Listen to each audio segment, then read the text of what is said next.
갑니다. 18절에서 20절까지 마태복음 28장 마지막이죠.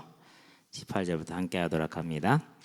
예수께서 나와 말씀하여 이르시되 하늘과 땅의 모든 권세를 내게 주셨으니 그러므로 너희는 가서 모든 민족을 제자로 삼아 아버지와 아들과 성령의 이름으로 세례를 베풀고 내가 너희에게 분부한 모든 것을 가르쳐 지키게 하라. 볼지어다 내가 세상 끝날까지 너희와 항상 함께 있으리라 하시니라. 아멘. 임마누엘이라. 하나님이 우리와 함께 하시다.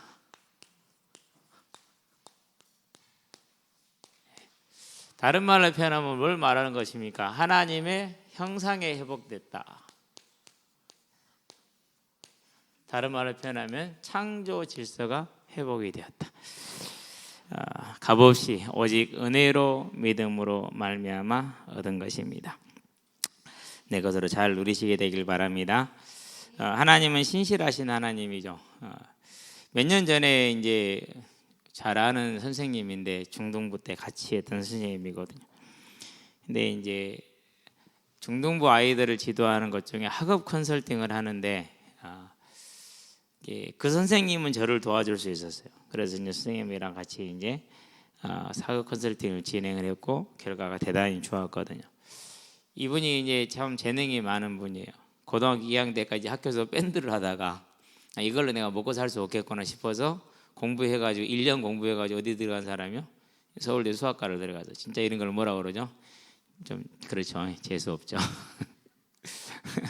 그러고 이제 수학대학원을 진학을 해서 수석으로 이제 졸업을 하고 삼성에서 근무를 하면서 이제 애원에서 신앙생활을 하는데 이런 사람들의 특징이 있어요. 뭐냐면은요, 하자하면은 단 한 번도 뭐 어떠한 말도 하지 않고 무조건 그대로만 따라와요. 아니 그러는데 이제 고칠 수 없는 병이 생겼대요. 파킨슨 병이라고. 얼마나 마음이 아프겠어요. 그렇게 순적했고 순했던 사람인데 그 젊은 나이에 저보다 뭐 한 대여섯 살 어리니까 많이 젊잖아요. 파킨슨 병이라 이게 말이 되는 소리냐고요. 그렇죠? 너무 마음이 아프더라고요. 그래도 뭐 어떻게 할 수 있어요. 내원에 좋은 이제 믿음의 동역자들이 있고 또 일꾼들이 있으니까 함께 기도할 것이고 함께 잘 이겨나갈 것이다 이렇게 생각을 하면서 그러고 있는데 아침 7시 갑자기 전화 와서 이제 만났죠. 교회 와서 예배 같이 드렸잖아요. 하나님의 은혜를 얘기를 하더라고요. 안 믿어졌대요. 그러니까 교사로 있을 때 예수는 역사적인 사실이다. 이것은 내가 믿고 안 믿고도 아무 상관이 없다. 사실이기 때문에 그래서 사실을 사실로 믿는 게 가장 중요하다. 그래서 이순신 장관하고 비교해서 많이 예를 들었거든요. 그때 많이 충격을 받았대요. 맞다, 이건 사실이지 않냐. 사실을 사실로 받아들이지 못한다는 게 그 말이 안 되지. 훈련된 사람들의 특징이에요, 그게. 그래서 이제 그 큰 고비를 넘어 산을 넘겼는데 실제로 살아계신 하나님이 안 믿어지는 거죠. 솔직히 별로 믿을 이유가 없죠. 내 삶에 문제 아무것도 없어요. 뭐든지 다 할 수 있기 때문에 좀 뭐 그 친구들 특징이 좀 그렇더라고. 내 힘으로 다 할 수 있다. 이게 이제 사실이기도 하고. 그러는데 이제 이런 질병을 통해서 하나님이 살아계심을 알게 됐고 보게 됐고 믿게 되었다. 그래서 지금도 이렇게 이제 지금은 이제 그 병이 이제 치료를 받아서 뛰어다니잖아요. 뛰어다니고 모든 게 정상으로 돼서 사업하다가 사업이 잘 안 돼서 왜 안 되냐 물어봤더니는 프로그램 컨설팅을 했는데 사람들이 컨설팅 받기를 싫어한대요. 왜 싫어하느냐면요, 컨설팅을 받으면 뭐가 나오죠? 오류가 나오잖아요. 이제까지 해왔던 오류가 나오는 거. 그러니까 그 오류가 나오면 자기 자리가 어떻게 되는 거예요? 위태해지는 거예요. 안 받아버리는 거예요. 그래서 다시 이제 회사에 들어갔다 얘기를 하더라고. 좋은 회사에 이제 좋은 연봉을 받고 삼성에 있을 때 연봉 그대로 받고 들어갔대요. 그러면서 하는 말이에요. 목사님, 두려움을 이기는 게 믿음인 것 같아요. 그러더라고. 무슨 얘기냐 그랬더니는 이제 최근에 들어갔으니까 코로나도 있고 경기도 이러니까 연봉을 좀 깎자 이렇게 얘기를 했대요. 그래서 안 간다고 그랬대요. 근데 본인의 마음에 그런 두려움이 있었대. 내가 안 간다고 그러면은 안 될 것 같은 그런 두려움. 근데 하나님 살아계시지 않냐? 받지 않느냐? 그러면 내가 그렇게 굳이 값싸게 갈 이유가 없지 않느냐? 그걸 뭐라고 그래? 그러니까 잔잔한 임마누엘이죠. 그렇죠. 여기서 이제 한 걸음 더 나가야 돼요. 어디로 나가야 돼요? 이제 거기서 머물면 오래 안 가요. 한 걸음 더 올라가서 어디로 가는 거죠? 이제 그러면은 하나님이 나에게 이렇게 하신 근본적인 이유가 목적은 내 인생에 뭘 추구를 해야 될 것이냐, 그리로 들어가야 되거든요. 그게 뭡니까? 그게 사명이라는 것이죠. 자, 우리는 하나님이 나와 함께 하시다, 하나님이 형상이 회복되었다. 자, 그 말은 이제 우리가 이제 나갈 때 가장 먼저 뭡니까? 하나님 형상이 회복됐다, 구원을 받았다. 이걸 뭐라고 그럽니까? 이걸 끝이라고 그러는 거예요. 그러니까 우리가 구원받은 게 전부이지 다른 게 의미가 있는 게 아니에요. 여기서 이제 믿음의 색깔이 결정이 되고 그 사람의 신앙생활이 결정이 돼요. 믿음의 이유, 믿음의 결론, 믿음의 목적, 그게 어디에 있냐? 그게 구원에 있는 것이죠. 그렇죠. 자, 이게 하나님이 창조한 창조 이유거든요. 창세기 보니까 1장 27절에서 29절까지. 하나님 우리를 창조한 창조 이유에 뭐요? 함께 하시는 거. 우리가 함께 하는 거. 그게 이유였단 말이죠. 그래서 창조를 받아서 하나님 형상으로 지음받았다는 말은 요한복음 보니까 1장 1절에서 4절 뭐라고 말해요? 그 빛은 곧 사람들의 생명이라 그랬어요. 태초에 말씀이 계셨고 이 말씀이 하나님과 함께 계셨고 이 말씀이 곧 하나님인데 만물이 그로 말미암아 지음받아서 하나도 그가 지은 것이 짓지 아니하여 된 것이 없는데 그 안에는 생명이 있으니 이 생명은 사람들의 빛이라 그랬어요. 하나님 형상이라는 말이 무슨 말이에요? 그러니까 그리스도의 형상이 빛이 우리 안에 함께한다는 거죠. 구원받았다는 소리거든요. 이게 이제 창조의 원래 모습이 저와 여러분들이 주어져 있는 것이죠. 그래서 뭐라고 책망을 합니까? 이 빛을 모르고 아직도 세상 가운데 있는 고린도 교회를 향해서 너희가 도대체 왜 그렇게 정신이 없느냐? 너희 안에 하나님의 생명 곧 빛이 있지 않느냐? 그렇다면 너희들이 어둠에 거할 이유가 없지 않느냐? 왜 또 어둠으로 들어갔거든요. 계속 그런 얘기를 하죠. 6장 19절에 후서 6장 16절에 그런 얘기를 하거든요. 고린도전서에서. 그래서 저와 여러분들이 주는 하나님의 형상은 뭘 말하느냐? 생명을 말하는 것이다. 그럼 이 생명을 뭘 말하는 것입니까? 다른 것이 아니라 하나님이 우리와 뭐 하시는 걸 말하죠? 함께 하시는 걸 말하는 것이다. 저와 여러분들은요, 이 사실, 잔잔한 이 사실이 저와 여러분들에게 흔들리지 않는 믿음이 뭐가 되어야 돼요? 반석이 돼야 돼요. 다른 무엇을 자극적인 찾지 마시고 잔잔한 이 사실 하나. 자, 그런데 이 형상을 언제 잃어버립니까? 창세기 3장이죠. 3장에 기록되어져 있죠. 1절에서 6절에. 사단에게 속아서 아담이 하나님을 하나님으로 인정하지 않았어요. 창세기 2장 17절 하나님을 하나님으로 시인해야 돼요. 그것을 하지 않은 것이죠. 그래서 어떻게 된 겁니까? 3장 6절에 먹음직도 하고 보암직도 하고 지혜롭게 할 만큼 탐스럽게 단 나무인지라. 자, 먹음직하다, 보암직하다, 지혜롭다라는 것은 단순히 육적인 욕구를 말하는 게 아니에요. 내가 하나님이 될 만하다라는 걸 얘기하는 거예요. 그러니까 하나님이 뭐가 안 되는 거죠? 하나님이 안 되시는 거죠. 이걸 뭐라고 그런다 그러세요? 이것을 가르쳐 죄라고 그렇게 얘기를 했어요. 이것을 가르쳐. 하나님은 뭘 원하십니까? 다른 걸 원하시는 게 아니에요. 레위기 11장에 보니까 45절에 창세기 1장 27절에는 뭘 원하신 거예요?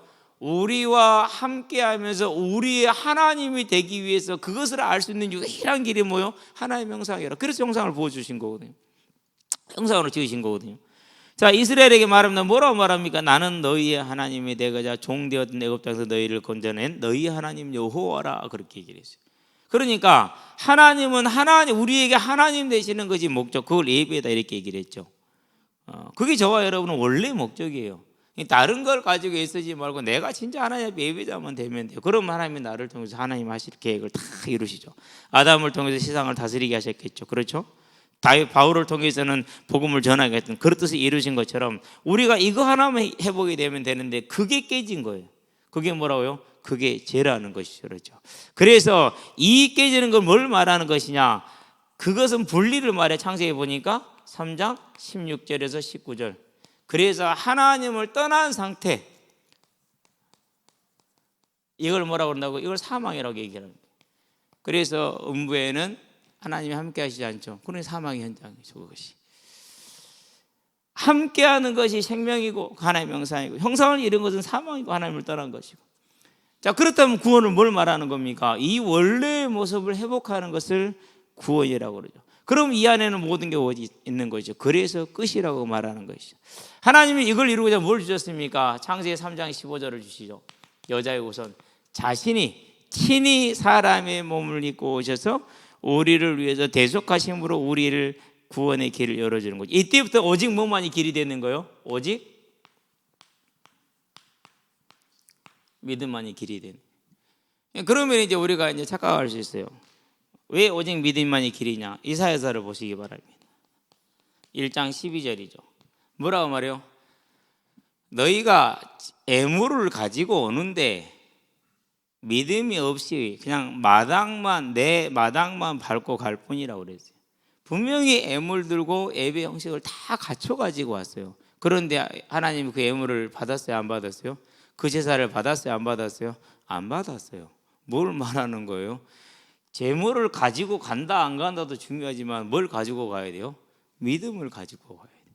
그러니까 타락한 이후로 이 언약을 주신 이후로는 오직 뭐만이 길이 되는 거예요? 오직 믿음만이 길이 되는 거예요. 오직 믿음만이. 그래서 나아만 장군이 문둥병을 고침받았어요. 제사 드렸어요, 못 드렸어요? 성전에 와서 못 드렸어요. 그래도 그를 하나님의 자녀로 받았어요, 안 받았어요? 받았어요. 심지어는 우상의 전에 자기 주인을 섬기면서 우상의 전에 가서 함께 제사 드리는 것도 하나님이 허락했어요, 안 했어요? 했어요. 왜요? 이 땅에 사는 사람의 질서로서 네가 그 신하기 때문에 신하의 도리를 다 해야 되니까. 우리가 여러분들의 좀 충격이 될지 모르지만 사실이거든요. 그렇다면 이때부터 하나님은 뭘 요구하시는 거예요? 믿음을 요구하죠. 그래서 창세기 보니까 4장 4절에서 5절에 가인의 제사는 하나님이 노하시고 아벨의 제사는 받으셨죠. 무엇이 증거한다 그랬어요? 히브리서 11장 보니까 4절에 애물이 증거한다 그래서 그럼 히브리서 11장은 뭘 말해요? 믿음은 바라는 것들의 실상이고. 그렇게 가인이 뭐가 없었다는 얘기예요? 믿음을 가지고 있지 않았다는 얘기죠. 언제든지 믿음을 말하죠. 창세기 6장이죠. 1절에서 2절에 뭐라고 그랬어요? 자, 사람들이 번성을 했는데 하나님의 아들들이 사람들의 딸들을 보고 자기들이 원하는 대로 아내를 취하는지라. 육신이 된 걸 보고 하나님이 싫어하고 실망을 하셨죠. 그렇죠? 뭐가 없어져 버린 거예요? 이 언약에 대한 믿음을 잃어버린 거예요. 그러면 제사는 안 드렸겠습니까? 제사는 드렸어요. 뭐가 없는 거예요? 믿음이 없는 거예요. 그래서 하나님이 뭐 한 거죠? 이 시대를 심판한 거예요. 11장이죠. 1절에서 5절까지 대를 쌓고 4절 5절을 특히 그렇죠.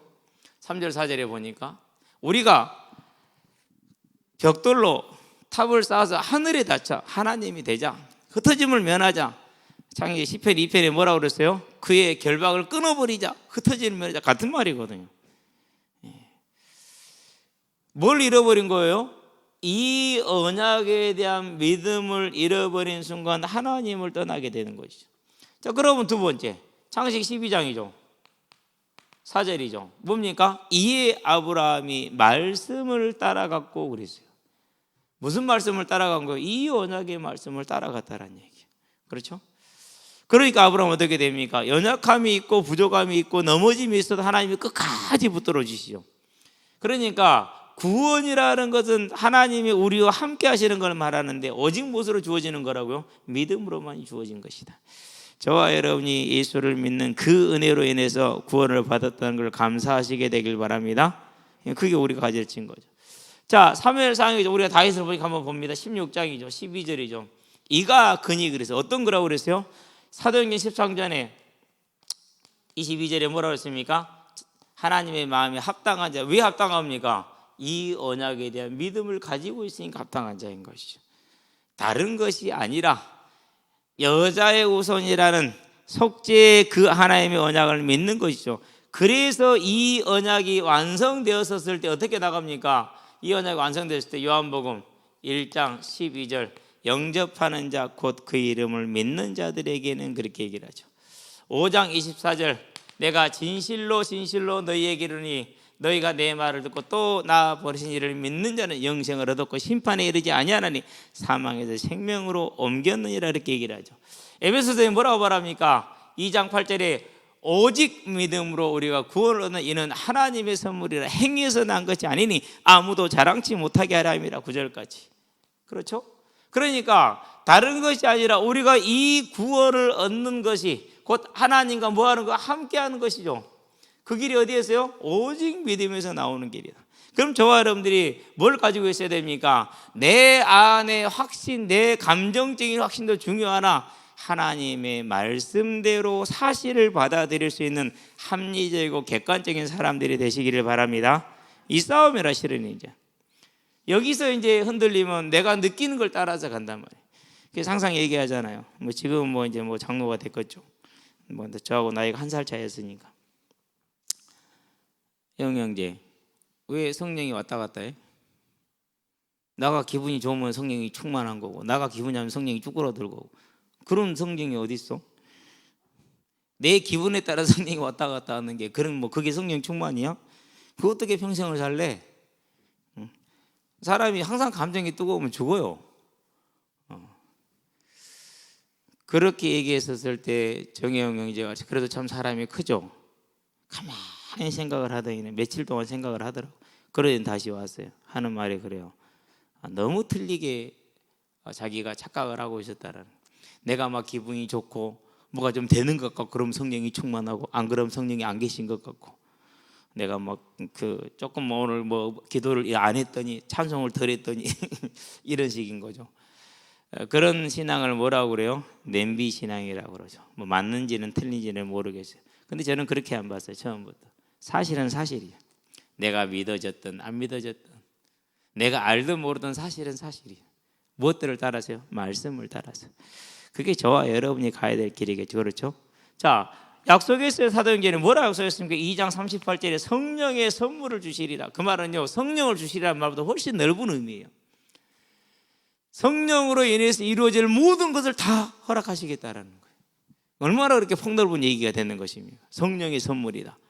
모든 걸 다 이제 포괄한 말이 되는 것이죠. 요한복음에서 뭐라고 그럽니까? 14장에서 16절에서 27절까지 우리가 영원히 함께 하신다고 그랬어요. 영원히. 그러면서 우리가 어디서 무엇을 하든지 생각나고 기억나게 하셨다고 약속했어요. 그리고 평안을 주겠다고 약속했어요. 그러면 그대로요. 그대로. 자, 그러면 이 말씀이 언제 성취된다고 항상 기억해야 돼요. 언제 가운데? 문제 속에서. 그래서 문제를 만났었을 때 그것을 해결하겠다고 생각하지 말고 이 문제를 통해서 드러날 하나님의 영광이 무엇인가를 바라봐야 돼요. 근데 제가 알기로는요, 다 해결 쪽으로 가지 그 문제를 통해 드러날 하나님의 영광, 부르신 곳에서 나는 예배 안 해. 그런 사람 못 봤어요. 찬송을 하는데. 그런 사람 못 봤다니까. 하나님, 나를 이곳에서 속히 건져내시옵소서. 이렇게 기도하지 부르신 곳에서 예배하는 사람을 못 봤어요. 부르신 곳에서. 부르신 곳에서 예배해야 돼요. 가난한 중에 있습니까? 그 가운데서 하나님께 예배해야 됩니다. 병 중에 있습니까? 그 가운데서 하나님을 영화롭게 하는 거예요. 물론 질병은 괴롭기 때문에 하나님 고쳐달라고 기도해야겠죠. 그러나 이 질병을 통해서 이루어진 하나님의 뜻이 있잖아요. 그 안 믿어지는 믿음을 살아계신 하나님을 보게 해야 되잖아요. 그래서 이제 아이들이 말레이시아에 있어요. 작년 8월 달에 갔대요. 좀 이해가 돼요. 갔는데 첫째 아이는 공부를 싫어요. 근데 한국 교회에서는 공부를 이렇게 안 할 수가 없잖아요. 근데 이제 말레이시아를 가니까 학교에서만 공부하면 땡이라. 이놈이 열심히 학교에서 공부하고 집에 와서는 지 하고 싶은 거 하고. 이제 뭐 아버지 머리를 닮았으니까 새놈이 다 얼마나 뛰어나겠어요, 그렇죠? 새놈 다 참 독특하게 뛰어나더라고. 그러면서 이제 말레이시아에 있는데 이제 그 하숙을 하는데 하숙에 있는 집사님도 예원교회 소속인데 부인하고 이제 갈등이 생겼는가 봐. 좀 심각한 갈등이 있었는가 봐. 그럴 때 한마디 했대요. 하나님 살아계신다. 가만히 있어라. 근데 자기 말을 듣더래요. 그러고 살아계신 결과를 봤다라고 얘기를 하더라고. 그건 무슨 말입니까? 문제 속에서 뭘 보는 거라고요? 이 살아계신 하나님을 우리가 보는 거예요. 그걸 뭐라? 그걸 구원이라고. 그걸 함께라고 얘기하는 거예요. 그럼 우리에게 문제가 있어요, 없어요? 그렇죠? 아무 문제가 없는 거예요. 상준아, 그렇지? 두 번째. 자, 그러면 임마누엘의 구원을 함께 하시다. 그럼 어디서 함께 하시냐? 우리의 삶 가운데서 함께 하시겠죠. 그래서 삶을 얘기를 했잖아요. 어떤 삶 가운데 삶에 뭘 주십니까? 마태복음 11장 28절에서 30절. 수고하고 무거운 짐진 자들 다 내게로 내가 너희를 쉬게 하리라. 나는 마음이 온유하고 겸손하여 내게 와서 내게 배우라. 내 멍에는 쉽고 내 짐은 뭐함이라? 가벼움이라 그랬어요. 세상의 짐과 멍에는 무겁고 고통스럽지만 하나님 것은 쉽대요. 저와 여러분들이 뭘 약속하시죠? 쉼을 약속하신 거죠. 쉼을 얻으시게 되길 바랍니다. 히브리서이죠. 2장이죠. 14절에서 18절까지.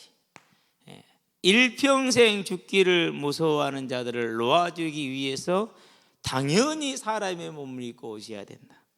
사람의 몸을 입고 오셨기 때문에 우리의 연약함을 직접 체험했으니까 연약한 우리를 도우실 수 있다. 그렇게 지금 얘기를 하죠. 그럼 무슨 말입니까? 죽기를 무서워하는 일생의 그런 우리의 인생들을 놓아주기 위함이지 천사를 도울 위함이 아니라는 거예요. 하나님 우리 삶에 뭘 주기를 원하신다고요? 쉼을 주기를 원하시는 거예요. 쉼을 누리시게 되길 바랍니다. 그 말은 무슨 말인가? 내 뜻대로 안 된다니까요. 우리는 항상 육신을 입고 있으니까 육신이 원하는 대로 세상이 화려한 대로 가기를 원하죠. 잘 안 되게 돼 있어요. 잘 안 되게. 자, 두 번째입니다. 로마서이죠. 8장이죠. 1절부터 39절을 다 봐야 돼요. 실은요. 그러므로 무슨 의미가 있습니까? 우리의 힘으로 할 수 없기 때문에 오호라 나는 공고한 자로다. 누가 이 사망의 법에서 나를 건져내랴 그러잖아요. 어떻게도 할 수가 없는 거예요. 그런 우리를 건지는 것이 오직 뭐예요? 그리스도라는 것이죠. 그 안에서 그 무엇도 우리를 하나님의 사랑에서 끊을 수가 없다. 우리를 미리 아셨고 미리 정했고 그리고 미리 불렀고 그리고 영화롭게 했고 온전히 끝내신 것이죠. 모든 걸 합니까? 선을 이루게 하겠다고 그랬죠. 우리가 기도하지 못할 때 성령께서 말할 수 없는 탄식으로 기도하신다고 그랬죠. 저와 여러분들이 하나님의 자녀로 무서워하는 종영을 받은 것이 아니라 양자영을 받아서 성령이 우리 영과 더불어 우리가 하나님의 자녀인 것을 증거한다고 그랬죠. 그러니까 뭐합니까? 그래서 내가 애쓰는 게 아니라 성령이 주인 되게 할 때 그 성령이 내 영과 더불어 내가 하나님의 자녀임을 증거해 주신대요. 그러니까 그 말은 무슨 말입니까? 어떠한 고난의 자리를 들어가더라도 이 고난의 일이 하나님의 나라를 이루기 위한 상속자로서 당연히 가야 될 길임을 알게 하고 뭐하게 하는 거예요? 두려움 없이 의심 없이 떨림 없이 가는 거 가게 하는 걸 말하는 거죠. 그게 로마서 8장이에요. 그럼 뭘 말하는 겁니까? 사망이나 권세나 높음이나 낮음이나 그 무엇도 하나님의 사는 우리를 끊을 수 없다. 그러니까 뭘 약속한 거예요? 어떤 형편에 따라 힘이 있는 것이죠. 그게 뭡니까? 하나님이 함께 하시는 거죠. 우리는 이것을 항상 붙들고 있게 되기를 바랍니다. 특별히 이제 우리 사회가 항상 얘기하지만 한반도에 사람이 살게 산 이후로 지금까지 이러한 평안한 삶을 산 적이 없어요. 그리고 이렇게 높은 이상을 누려본 적도 없고 얻어본 적도 없고 근접해 본 적도 없어요. 항상 중국의 속국으로 살았지. 그래서 역사를 보면은 독립된 국가로 취급받은 적이 없어요. 근현대사만 보더라도 그래요. 중국의 속국으로 취급을 했지 우리를 독립된 국가로 취급하지 않았어요. 불과 100여 년 전까지만 하더라도 70여 년 전까지만 하더라도 근데 지금 이렇게 바뀌었잖아요. 우리는 이런 시대를 살고 있어요. 그러면 가장 뭐가 문제가 되죠? 이제 저와 여러분들이 이 풍요로 말미암아서 저 하나님이 나와 함께 하시는 구원이 의미가 퇴색이 될 수 있어요. 그럼 뭔가 다른 걸 찾아야 돼. 뭔가 다른 것을 뭔가 자극적인 걸 찾아야 돼. 그렇죠. 그런 자극적인 것이 뭐예요? 이제 그런 것이 이제 어떤 강한 힘을 갖게 되게 그럴 가능성이 커요. 그런 다음에 뭐요? 타락한 삶. 그래서 우리는 뭘 하는 겁니까? 하나님이 우리와 함께하는 이 작은 사실 속에서 내 삶의 주인 된 그분, 어떠한 문제 속에서 나를 붙들고 있는 이 하나님을 언제나 잊어버리냐 붙들시게 되길 바랍니다. 그게 저와 여러분들이 가야 될 게. 그 말은 무슨 말입니까? 사단이 지금도 그렇게 교회를 공격하고 있다라는 말이에요. 그렇죠? 약속에서 요한복음 14장에서 내가 너에게 평안을 주노니 세상에 알지 못한 세상에 줄 수 없는 평안이다. 쉼을 약속해. 그 말은 무슨 말입니까? 예수님이 뭐죠? 세상에서 너희가 환난을 당하나 그래놓고라도 평안을 주시겠대. 그래서 착각하면 안 되는 거예요. 분명히 바울 같은 경우는 뭐라고 그랬습니까? 고린도서 11장에 보니까 이루 말할 수 없는 환난 가운데 있죠. 그렇죠? 그러는데 본인은 평안했다고 얘기를 해요. 뭘 약속하는지 무엇을 말하는지 넓고 입체적으로 볼 수 있게 되길 바랍니다. 네 번째, 어떤 쉼을 약속했습니까? 저와 여러분들에게 마태복음 보니까 6장에서 얘기를 하죠. 31절에서 34절. 특별히 34절이 중요하죠. 내일 일은 내일이 염려할 것이요. 오늘 아래 걱정 오늘로서 족하니라. 그래서 그런 찬양이죠. 내일 일은 난 몰라요. 하루하루 살아요. 가장 복음적인 찬양. 그럼 내일 일은 걱정할 거 없어요. 하나님께 맡겨놓으면 돼요. 예. 누구도 오늘 이 시간 이후를 보장할 수 있는 사람 단 한 명도 없기 때문에. 그렇죠? 엊그저께 경상도에서 사업 40 몇 살밖에 안 먹었더만 아버지가 쓰러졌어. 심장마비가 온 거야. 초등학생이 119에 전화를 했어. 우리 아버지 이상해요. 이제 그런 때는 영상 통화를 해요. 119에서. 그래서 상황이 어떠냐? 보여주고 심정지가 왔고 그럼 어떻게 해라. 엄마랑 둘이 열심히 했어요. 그래 아버지 살았어. 그러니까 그걸 보면은 뭘 느낄 수 있어요? 내일 일을 알 수가 없다니까요. 40대 젊은 나이인데 진짜 알 수 없어요. 그래서 뭐 하는 겁니까? 내일 일은 내일이 염려할 것이요. 그렇게 얘기를 해서 저와 여러분들이 실제로 한번 확인해 보세요. 그런가 안 그런가 땡겨서 염려하는지. 대부분 우리는 땡겨서 염려하죠. 그렇죠? 자, 그래서 하나님이 우리의 삶에 함께 하실 것을 약속하셨어요. 함께 하실 것. 그 삶에 뭘 주겠다고요? 쉼을 약속하셨다. 쉼을 누리시게 되길 바랍니다. 두 번째입니다.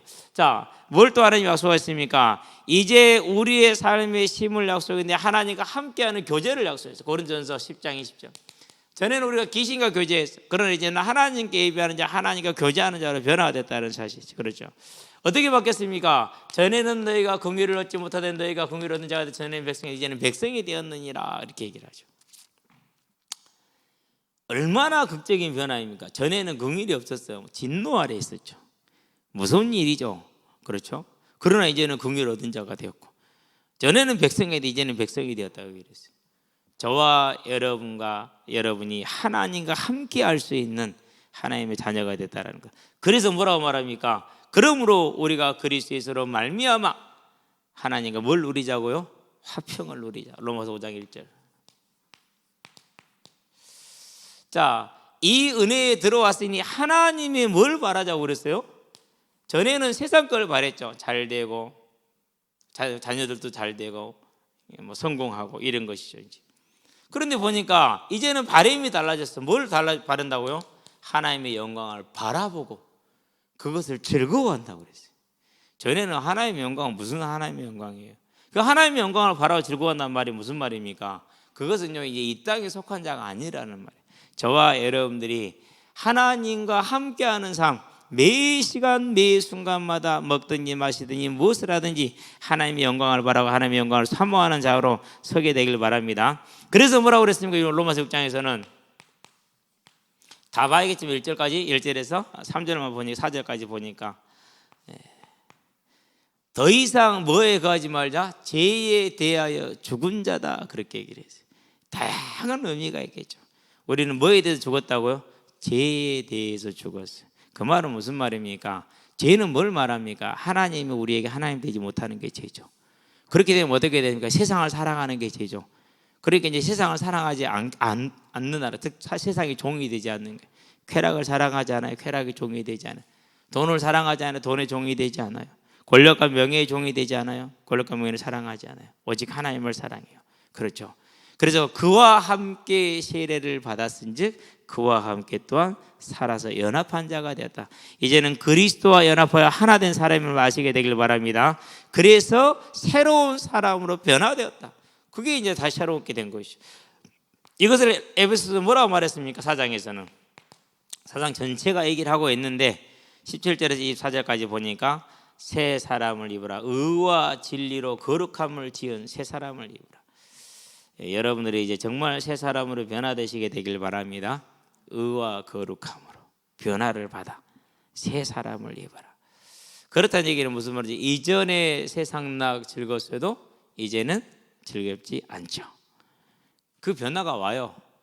시키는 게 아니라 그냥 오게 돼 있어요. 그게 성령의 역사예요. 그걸 구원이라고 그러죠. 그걸 중생했다고 말하는 것이죠. 그렇죠? 자, 그렇기 때문에 어떻게 됩니까? 하나님의 뜻을 위해서 나를 애쓰게 되어 있죠. 너희를 향하신 하나님의 뜻은 이것이니 너희의 뭐함이라?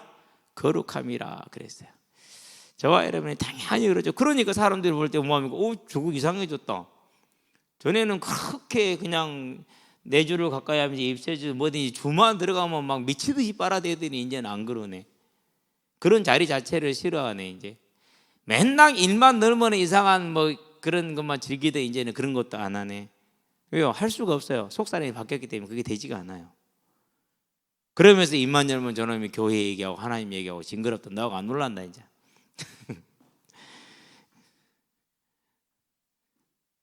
그건 정상적인 성령의 역사예요. 그게 한 2년 지나니까 친구들이 후배들이 하나도 없이 다 떨어져 버리더라고. 만나면 재미없대요. 분명히 껍데기는 맞는데 옛날 김태형이가 아니래요. 그래서 하나님이 원하는 것이 우리가 애쓴다고 되는 게 그냥 오는 거예요. 성령의 역사로.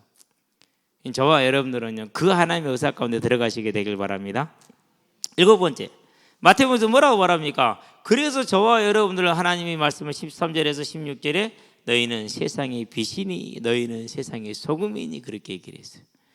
세상의 빛으로 세상의 소금으로 설 수 있게 되길 바랍니다. 그게 저와 여러분들이 하나님과 함께하는 삶의 모습이죠. 이걸 뭐라고 그럽니까? 이걸 가르쳐서 정인이다 이렇게 얘기를 합니다. 우리 주변에 있는 사람이 우리가 말 한마디 하지 않아도요 감동 감화가 오게 돼 있어요. 감동 감화. 그것이 저와 여러분이 되게 하시기를 바랍니다. 그래서 우리를 바라보면서 아 저게 예수 믿는 사람의 모습이구나 이렇게 속으로 감복을 해야 돼요. 사도행전 보니까 다 그랬어요. 그렇죠? 자, 세 번째, 하나님 우리의 삶이 함께하죠. 이것은 몸 끝나면 안 된다고 그러죠. 어디로 가야 됩니까? 이제 그분의 사역 속으로 우리가 부르심 속으로 들어가는 것이죠. 어떤 사역입니까? 첫 번째 우리가 자세가 필요해요. 마태복음 28장이죠. 오늘 봤죠? 18절이요. 하늘과 땅의 모든 것을 다 가지셨대요. 그러면 저와 여러분들은 이제 그 하나님을 앞에 모시고 우리 안에 모셨잖아요. 어떤 자세야겠어요? 중요하죠? 그렇죠. 그래서 마가복음에서 16장 19절에 하늘 보좌에 앉으셨 하나님 우편에 앉으셨어요.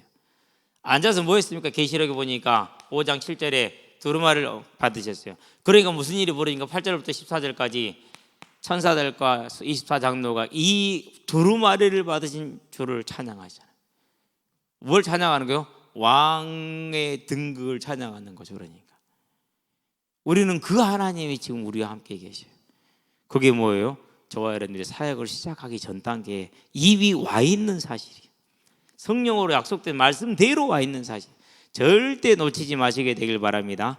그래서 이것을 뭐라고 말합니까? 이제 부활의 소망을 말하면서 저와 여러분들을 완전히 하나님의 나라에서 사단의 권세에서 건져내고 하나님의 나라의 일꾼으로 서게 했다라는 사실. 그러므로 더욱더 하나님의 일에 힘쓰는 자들이 되라. 이제는 저와 여러분들이 뭘 위해서 힘쓰는 거요? 하나님의 나라를 위해서 힘쓰는 자가 되는 것이죠. 아름답죠. 그러니까 하나님의 나라를 위해서 내가 절제하고 하나님의 나라 때문에 내가 열심히 달려나가고 하기 싫어도 하고 하고 싶어도 안 하고 그렇죠. 그게 이제 저와 여러분의 삶으로 변화된 모습이죠. 그게 함께하는 모습이죠. 이 함께하는 삶 가운데 온전히 들어갈 수 있게 되길 바랍니다. 자, 요한일서에서 뭐라고 말합니까? 이렇게 나아가기 때문에 5장 18절에 우리의 옷깃도 건지지도 만지지도 못하리라 그렇게 약속을 했어요. 당연히 그럴 수밖에 없어요. 저와 여러분 누가복음 10장 19절에 모든 원수의 능력을 제어할 권능을 줬다고 그랬어요. 그 말은 무슨 말입니까? 이미 예수님이 사단을 결박해서 흑암에 가둬버렸다라는 말이에요. 절대 우리를 건들 수 없어요. 뭐에 나가는 자를요? 하나님의 능력 속에서 사역사에 나갈 때. 그래서 우리가 이 하나님의 권능을 언제 봅니까? 사역에 들어가야 봐요. 사역에 들어가야. 이제는 전쟁에 나가시게 되길 바랍니다. 누가 그랬어요? 다윗이 그랬어요. 일평생을 전쟁 속에 있죠. 왜 그래요? 전쟁할 때니까. 싸워야 될 때니까. 저와 여러분의 삶의 모습을 지금 보여주고 있는 것입니다. 그 삶을 누리시게 되길 바랍니다. 자, 그러면서 뭐합니까? 이제 우리가 나아가는 곳에 사도행전 16장이죠. 사도 바울을 통해서 저 많은 귀신 들린 요정에 의해서 귀신이 떠나갑니다. 빌립보 교회가 세워지기 위한 전초적인 준비를 지금 하는 것이죠. 뭐예요? 하나님의 사역. 그 일이 들어가는 것이죠. 누가 함께 했어요? 하나님이 함께 하셨죠. 그러니까 그 여종이 돌아왔어요. 그 지역에 증거가 됐어요. 간수장이 돌아왔어요. 루디아가 돌아왔어요. 빌립보 교회가 아름답게 세워지죠. 하나님의 사역 속에서 함께 하신 하나님, 그 하나님을 저와 여러분들이 누리시게 되길 바랍니다. 그 말은 무슨 말입니까? 이제는 나의 뭘 봐야 돼요? 부르심의 소명, 그걸 가르쳐 전도라고 그러죠. 이 안으로 온전히 내가 이제 들어가야 되는 거예요. 그래야 이제 이것이 이제 전개가 되겠죠. 들어갈 수 있게 되길 바랍니다. 두 번째입니다. 자, 그러면 어떤 사역이 또 남아 있습니까? 오늘 본문에 보게 마태복음 28장 19절에서 20절, 모든 민족에게 가라 그랬죠. 모든 족속에게. 왜 모든 족속에게 가라고 그랬습니까? 다른 게 아닙니다. 하나님께서 지금 가셨기 때문에 또 계획이기 때문에 이 천국복이 모든 민족에 증언되게 전파되어야 할 것이다. 그러니까 너희가 가라 이거죠. 누구를 통해서 하시겠다라는 거? 우리를 통해서. 누구와 함께? 하나님과 함께. 이걸 임마누엘이라고 그래요. 저와 여러분들이 이 일에 부름받은 하나님의 일꾼이기 때문에 조용히 우리의 일생을 들으시게 되길 바랍니다. 누가 그랬습니까? 사도행전 20장 24절. 예루살렘으로 가죠. 어디로 가기 위해서요? 로마를 가기 위해서. 어디를 가기 위해서요? 스페인으로 가기 위해서. 그러니까 뭐 한 겁니까? 정확하게 하나님의 걸음과 일치된 걸음을 가는 거죠. 지금 그게 바울의 인생이에요. 그것이 바울의 인생. 저와 여러분의 인생이 여기서 있어야 돼. 그렇지 않으면은요 안 되게 되죠. 절대 하나님을 못 속여. 또 누구를 못 속이죠? 사단을 못 속여. 그러면 우리는 뭐 하는 겁니까? 이 하나님의 방향에 저와 여러분의 방향에 있게 하는 것, 그게 우리가 할 수 있는 거예요. 그걸 예배자라고 하시게 되길 바랍니다. 자, 이렇게 갑니다. 누가 인정합니까? 하나님이 인정하시죠. 사도행전 27장이죠. 그 고난 가운데 다 죽어가고 있는 중에 이 말씀을 하시고도 10일 동안도 돌아도 안 봤어요. 몇 절부터입니까? 23절 24절. 그냥 10일이 간 게 아니에요. 풍랑 가운데 자지도 못하고 먹지도 못하고 죽음의 위기에 간당간당 서 있는 10일이라. 이렇게 말씀을 주셨는데 그 이후로도 10일 더 갔다니까. 우리 같으면은요, 아이고 큰일 났는가 보다. 하나님이 말씀했고 뭐 상관없이 다 잊어보고 다 까먹고 그냥 이제 두려움과 원망으로 가득 차 있었을 텐데 바울은 그렇지 않죠. 뭐라고 말합니까? 전부 다 일어나라. 다 먹어라. 안 먹으면 안 된다. 왜 먹어야 됩니까? 마지막에 이제 그 섬으로 헤엄쳐 가려면 먹어야 되잖아요. 먹으라고 하죠. 그래서 힘을 내라고 그러죠. 너희 중에 안 먹으면 다 구원 못 받으니까 먹어야 된다. 억지로 먹어야 돼요. 왜 그렇게 얘기를 했어요? 입맛이 있냐고요. 다 뒤집어졌는데 힘도 없는데. 근데 억지로 먹이지. 며칠 만에 먹었습니까? 15일째 되는 날 먹었어요. 그렇게 굶고 고생하다가. 그러니까 우리는 뭘 보는 거예요? 함께 하시는 하나님, 어디 가운데, 사역 가운데. 그러면 이제 여기서 또 뭘 한 가지를 더 봐야 돼. 뭘 봐야 됩니까? 왜 꼭 그렇게 고생하만 일을 하냐고요. 그렇죠? 그건 하나님이 하시는 거라서 우리는 질문을 할 수가 없어요. 그런갑다. 그렇게 알면 되는 것이 그렇죠. 자, 네 번째. 그 전에 사도행전 18장이죠. 환영을 못 받았어요. 많은 반대를 만났어. 고린도 교회죠. 고린도 교회 가가지고. 그럴 때 뭐라고 그럽니까? 예수님이 그럽니다. 이 성에 내 백성이 많으니까 잠잠하지 말고 말하라 이렇게 얘기를 합니다. 그래서 그 말씀대로 열심히 말했으면 얼마 동안요? 18개월 동안. 여기 이제 아직 군대 안 간 친구들은 우리 은영이밖에 없구만. 군대 갈 때 여러분들 웃으면서 가세요.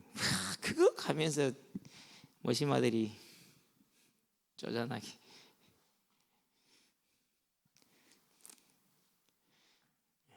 솔직히 뭐 그게 뭐 일입니까?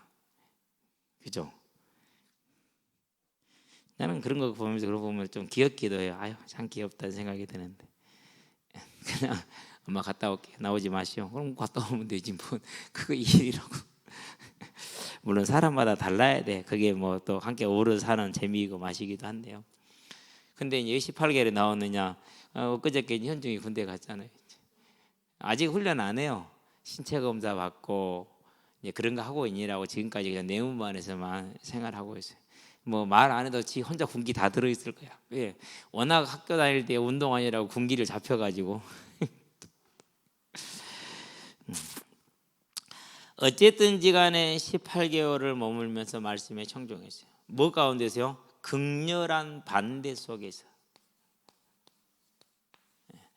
그래서 항상 기억을 하고 계셔야 돼요. 이런 일이 우리에게는 일상으로 있을 수 있다라는 거.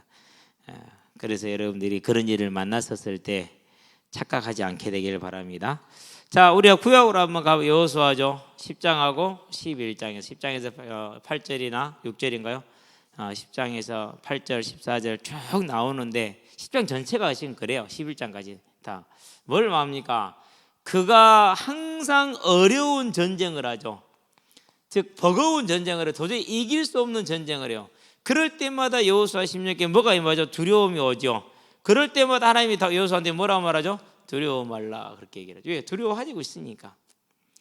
여호수아 보통 사람이 아닙니다. 40일 금식을 2번 같이 했어요. 모세는 장막으로 돌아와도 여호수아는 성막을 떠나지 않더라 그랬어요. 그렇게 충성됐던 사람이고요. 일심전심했던 사람이, 지속했던 사람. 단 한 번도 어떤 사정행편 속에서 지도자 모세를 의심한 적도 없어요. 60만이 다 돌아서 도로 다닐 때 그때 안 돌아섰어요. 그런 여호수아도 두렵대요. 잘 기억을 하세요. 그런 여호수아도 두려워했어요. 그만큼 하나님의 사역을 나갈 때는 그럴 수 있다라는 사실이. 그럼 여러분 삶에 그런 일이 없겠어요, 있겠어요? 있을 겁니다. 큰 그릇에게는 절대 잊지 마시게 되길 바랍니다. 자, 또 누구를 봅니까? 우리가 이제 다윗을 봐봐요. 6번째. 이번 주 봤으니까 사무엘 하이죠. 8장이죠. 6절. 다윗이 어디로 갔더니 여호와께서 이기게 하시니라. 함께 했다는 소리죠. 어디로 갔어요? 전쟁. 전쟁. 절대 쉽지 않은 전쟁이죠. 그렇죠. 더군다나 항상 수도 많고 강하고 잘 준비되고 무기도 좋고, 최고의 무기인 마병. 이스라엘은 거의 없어요. 근데 다른 나라는 항상 병거와 마병을 앞세우고 오죠. 그런 전쟁이요. 그러니까 언제나 두려운 전쟁이에요. 그런 전쟁인데 어디로 가든지 간에 이기게 하셨더라. 14절에 여호와께서 다윗을 항상 이기게 하셨더라. 어디 가운데서? 전쟁 가운데서. 그렇다면 사역이라는 말은 무슨 말입니까? 저와 여러분들이 극복하기 어려운 난관 속에서 하나님이 함께 하실 수 있다는 것. 그래서 문제가 왔다, 실패가 왔다는 그것 자체가 성령의 인도를 못 받아서도 아니고, 그가 믿음이 없어서도 아니고, 그가 복음이 없어서도 아니고, 뭘 드러내기 위한 거라고요? 하나님의 영광을 드러내기 위한 것이다. 이 사실을 우리는 객관적으로 볼 수 있는 믿음의 사람들 되기를 주의 이름으로 축원드립니다. 기도합시다. 살아계신 아버지 하나님, 주께서 우리에게 은혜를 주셔서 하나님의 자녀가 되게 하시고 언제나 함께 하심으로 우리에게 지각을 주셔서 우리가 받은 선물 중에 선물이요 믿음의 궁극적인 목표가 구원이라는 것을 알게 하시고 우리의 삶이 하나님과 함께하는 삶임을 알게 하시고 또 하나님의 부르심의 소명과 사명 가운데 그 사역을 감당할 수 있도록 함께 하시며 능력을 주시는 걸 알게 하셨으니 어떠한 문제와 사건 가운데서도 속지 아니하고 하나님의 나라를 이룰 수 있는 믿음의 일꾼들로 설 수 있도록 주님께서 붙들어 주시고 인도하여 주시기를 그리스도신 예수의 이름으로 기도합니다. 아멘.